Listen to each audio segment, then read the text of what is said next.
처리하지?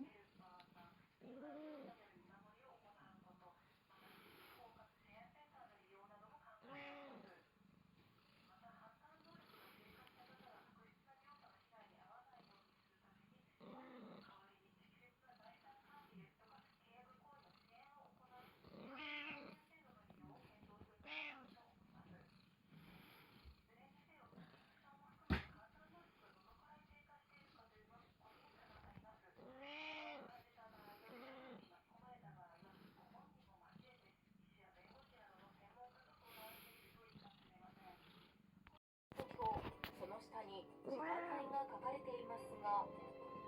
亀戸がある右方向に太い矢印が書かれているため、勘違いして右折してしまうのです。地元の人は、乗ってる方は多分分かりづらいとか、交通量多いからちょっと判断がね、どうしてもあれなので、左手の方結構捕まってられるので。実際取材をしていると、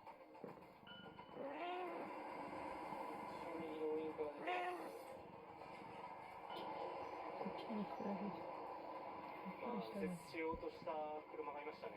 右折しようとして後ろのタクシーから注意されます。さらにこちらの車、右折のウインカー出したので